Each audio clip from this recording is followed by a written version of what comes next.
Hey guys, welcome back to another video on Camp TCG. Today we have a deck profile for you, and it's my Virtual World deck. Picked this deck up recently, and I'm loving it. Like, just the toolboxiness of it, like in the extra deck, there's just so much that you can do with it. And there's just so many options. And when I do get in the extra deck, I do have a bunch of budget options that you guys can run, or just other things you can run if you want to change it up. Without further ado, let's get straight into it. So you play triple Lulu. This is a searcher. Like, this is the best one by far. It's a level 3 tuner. It searches. Like, this card's insane. And all the virtual world monsters have the effect where you target a virtual world card and then you send one of a different type and then you special summon them. The only one that doesn't have that is Nyan Nyan, but she's not nearly as relevant as everyone else. But yeah, this is your searcher. It's really good. 3 Lao Lao. This is a Monster Reborn. This card's insane, paired with Lily, because this makes Ultimate to Zolkin. This makes any rank 6 in your deck. It's just a really solid card. 3 Lily. This is basically a Foolish Burial for your deck, because it sends one to summon itself, and then it sends the one of the third type. So you target a trap, and you send a monster and a spell, and you just get insane graveyard advantage from this card.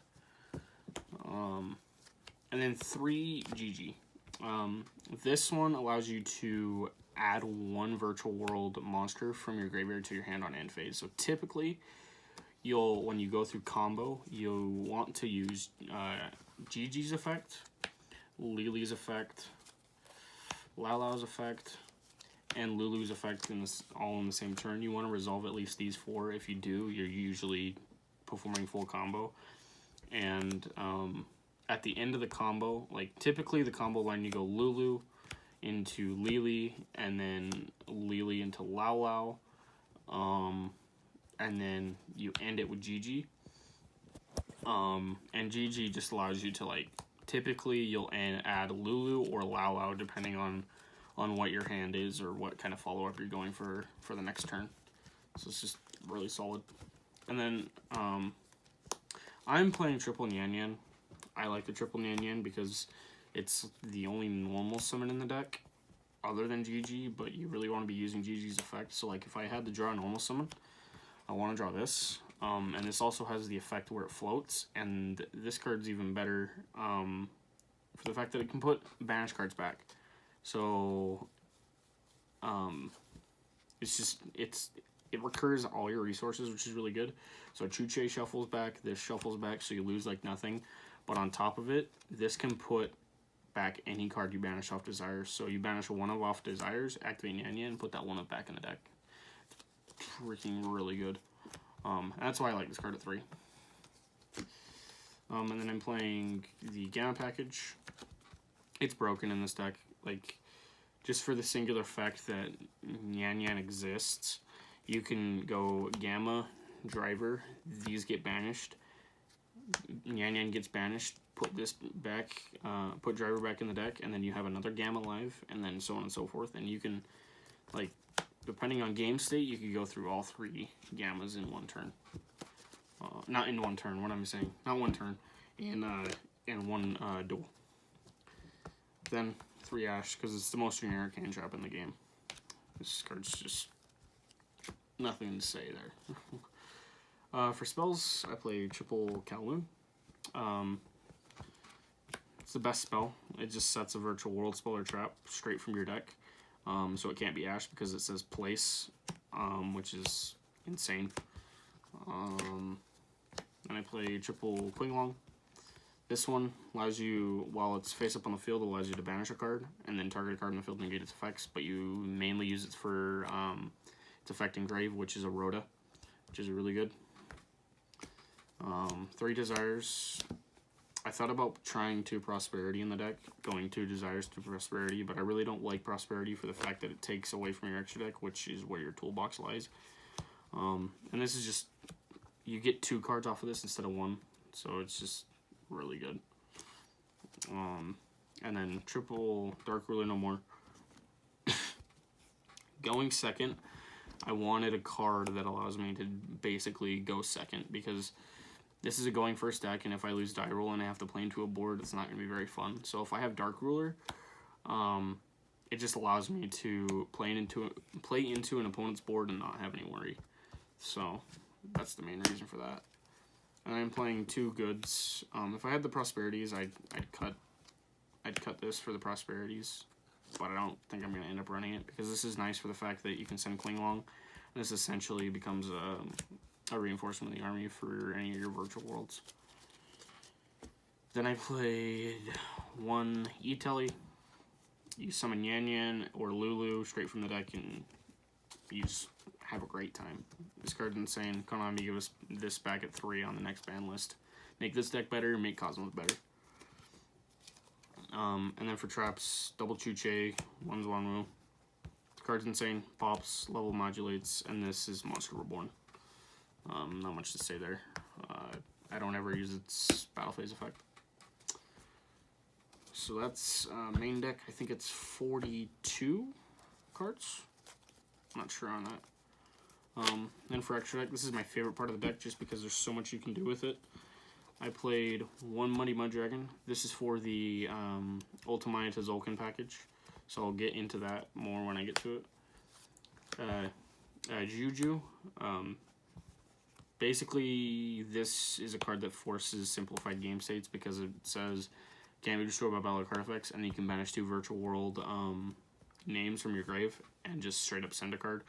So this allows you to just get around a lot of stuff. Like this in the Shaddoll Invoked matchup, you summon this and they just lose. Like there's some times where I'll activate Chuche and I'll set up Juju and I'll use Juju's effect and then Chuche's live and I'll just sit on this and I just beat Shaddoll Invoked. Like Shaddoll Invoked is a buy for this deck just because this card exists. Charge Warrior, you use it going through your main combo, and it's just great because it's a level 6 and it draws you a card. Nothing more really to say there. Vermilion, this card's busted. I did a pop a card, and then you can recur any of your tuners that are banished, which is awesome. Shinshin, this card's goated. It's a Macrocosmos that recurs itself. That's got 2800 attack. Like, you can't complain about like that. Like, this card's insane. One Crocker Dragon. I like Croc because it is a level 9, so it does allow you to tutor out rank 9s if you decide to run them. But it's awesome for the fact that you can draw a card and then it can be interruption on your opponent's turn. And then to finish off the synchros, I play one Crystal Wing, one Ultimaya.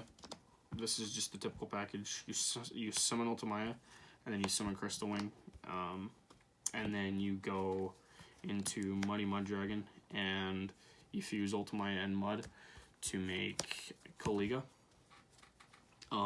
This card's better than Dragoon in my opinion, because Dragoon is a 1-for-1 trade.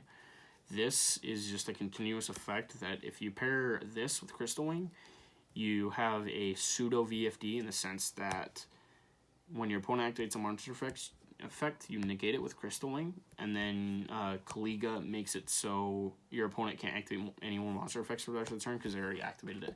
Even though this negates activation, it still locks them out. Plus, they can only attack with a monster, so typically if you lock them out of monster effects, they usually can't make anything big enough to attack over this, and then you kind of just go into your next turn.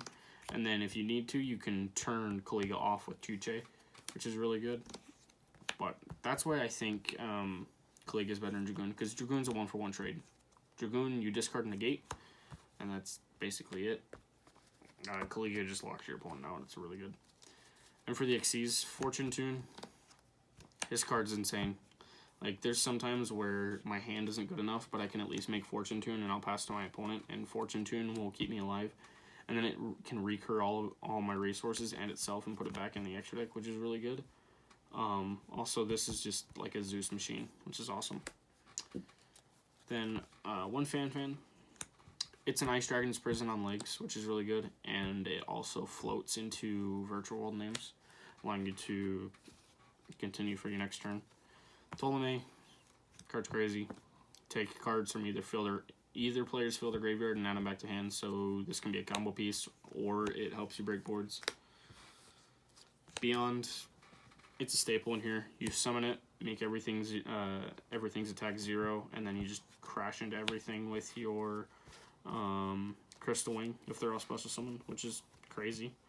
But I mainly use it in the sense that you summon, make everything 0, crash over something, and then main phase 2, I'll make a Gaia Charger, and then Zeus, and then when you make this, you'll have Lulu and Lalo into the Beyond.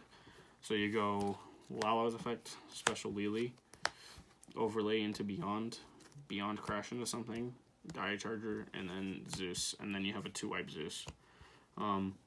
Zeus is not necessary. There's a lot of games that I just don't ever go into this card. So if you don't have the money for this, I do have some options on the side that you can also play, and I'll get into those right now. But this package is just really good. I like it a lot. And Fortune Tune is just insane for this because at worst you have a 1-wipe Zeus, which is still really solid. I've also done, I'll go to summon my Shen back, and I'll banish a Zeus, and then I'll use Yan Yan's effect to put Zeus back. So I'll do this to make Zeus, they out it, I make Shen, and then I use Yan Yan to put Zeus back, and then I'll make Fortune Tune into Zeus. That's a little fun interaction that you can do that I like a lot, that a lot of people just don't see coming, you being able to recur Zeus. But yeah, that's it for the main deck and the extra deck. That's a profile that I'm running with. I may tweak it a little bit for locals this week, but other than that, I'm really liking the build. But these are the extra options that you can run. I'll kind of just do a quick rundown of them all. Jaja, I thought about that. You can run this, like if you have Zeus but you don't have Fortune Tune, because Fortune Tune's a little pricey, you can run this. This basically kind of serves the same function because it can't be destroyed by battle or card effect. But you can also crash into something, and after it crashes into something, you banish it. So this can out like Dragoons and stuff, which is pretty good. Downard, if you don't have Gaia Charger and you have Downard, you can just run like Fortune Tune Downard. That's actually an option that I tried for a little bit. I wasn't running the Gaia Charger, but I was running Fortune Tune along with Jaja. So I had 2 level 3s, and I just put Downard on top of them. That was a package that I liked, but honestly the Gaia Charger is just better. Beatrice, this is probably a card that I'm going to end up putting in when I can get a Zombie World and a Necro World Banshee, because what the play is you have Zombie World and Necro World Banshee in your extra deck, and if Zombie World hurts the matchup you're going against, you summon Beat Rice, use its effect to summon send Necro Banshee, and then you use Necro Banshee to add Zombie World, and then you basically lock your opponent out. And then you can also use this on your opponent's turn to fuel your graveyard even more, which is pretty good. And then you could try Blafnir. It's just a non-target Banish, which is just really good. And then Hyperton, it's an Omni Negate that's pretty good, and you could run Cloud Castle and Gothams along with it. Gothams is a hand rip. Cloud Castle allows you to recur the Gothams, and then you can make Hyperton or enter Blafnir, and you can theoretically rip 2. You can rip 2, 3 if you're feeling really spicy and you're playing 2 of this, but you really don't need more than that. So that's what the rank 9 package basically consists of: is this to rip, this to special, and then this or this. Coral Dragon. It's just a tuner that can draw your card. It's pretty good. Corian Gondrax. This is a card I thought about because turn 3, this can allow you to go for OTK because you summon this, and then it just allows you to just beat over your opponent, like banish your opponent's important resources and then just beat over them. And then for the last card I thought about was Scarlet Red Dragon Archfiend, because Ultimaya is a thing, and you could run 2 Ultimaya targets. And basically, if you're going in the time, you can go Ultimaya, Scarlight, Activate Effect, and burn your opponent for 2k at least, which is pretty good, and I tried it for a time, and I was actually able to kill my opponent. But if you are looking for alternatives to the Ultimaya package, I would recommend playing the Hyperton, the Cloud Castle, the Gothams, and the Enter Blafnir.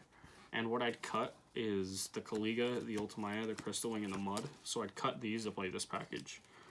If you can't get your hands on this, but all these cards are cheap, so you might as well go for this package because it's way better. But that's one thing that you could do if you wanted to play this package, and way you can change it up. But yeah, that's my profile. It's gonna be the deck list that I'm gonna play for the next little while, so I can get really familiar with the deck, because I really like the way the deck plays. It's a super toolboxy kind of synchro deck, and I love that. It's partly why Synchron's my favorite. It's just a toolboxy synchro deck. But yeah, thank you guys for watching. Comment, like, subscribe, and as always, get your game on.